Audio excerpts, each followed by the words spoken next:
এক জায়গায় লোকেশন দেখাচ্ছে, আরেক জায়গায় ছাগল খাচ্ছে, এরকম একটা পরিস্থিতি একটা দাঁড়িয়েছে। এ যেন লুকোচুরি খেলা। গত 5 দিন ধরে বাঘিনীকে ধরতে হন্যে হয়ে ঘুরছেন বন আধিকারিকরা। খাঁচায় টোপ ফেলে ঘন্টার পর ঘন্টা অপেক্ষায় সার।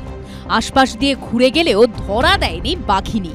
পুরুলিয়ায় যখন এই ছবি, তখন 25শে ডিসেম্বর বাঘ দেখা গেল উত্তর 24 পরগনার সুন্দরবনের কুড়েখালী নদীতে। বন দপ্তর সূত্রে খবর, ওড়িশার শিমলিপাল ব্যাঘ্র সংরক্ষণ কেন্দ্র থেকে পালানো বাঘিনী গত 2 দিন ধরে ঘুরছে পুরুলিয়ার বান্দোয়ানের জঙ্গলে। ঘুরে ফিরে জঙ্গল লাগোয়া রাইকা পাহাড়ে চড়তে আসা একের পর এক ছাগল তুলে নিয়ে যাচ্ছে সে। বেপরোয়া বাঘিনীর গতিবিধি সীমাবদ্ধ করতে জঙ্গল লাগোয়া এলাকা ঘিরে ফেলা হলো মোটা জাল দিয়ে।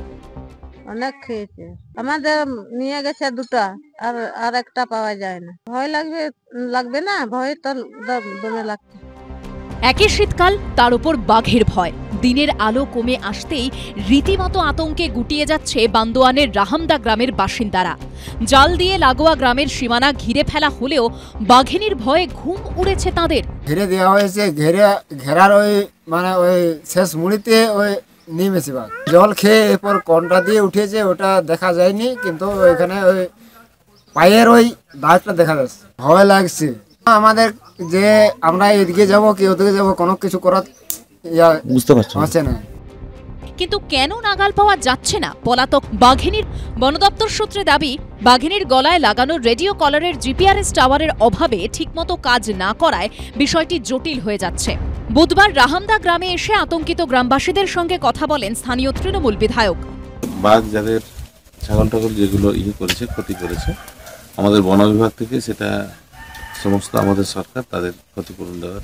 বাঘ যখন পাহাড়ের উপরে উঠছে তখন জিপিআরএস ধরছে, এরপরে যখন পাহাড়ের নিচে যখন নামছে তখন তো সেখানে টাওয়ার কাজ করছে না, তাহলে জিপিআরএস ধরতে পারছে না।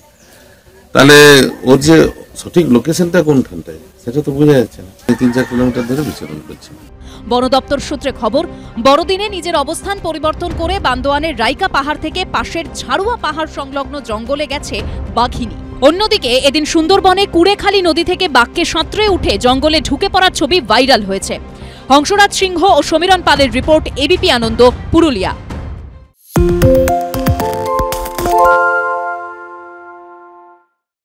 সত্য অন্তহীন, সত্যের খোঁজও তাই, সত্য সন্ধানে তাই আমরা অক্লান্ত, অকুতভয়। এবিপি আনন্দ নতুন ভাবনার প্রতীক, যা মনে মুক্ত, তথ্যে যুক্ত এবং যাবতীয় সীমানার বাঁধন থেকে মুক্ত।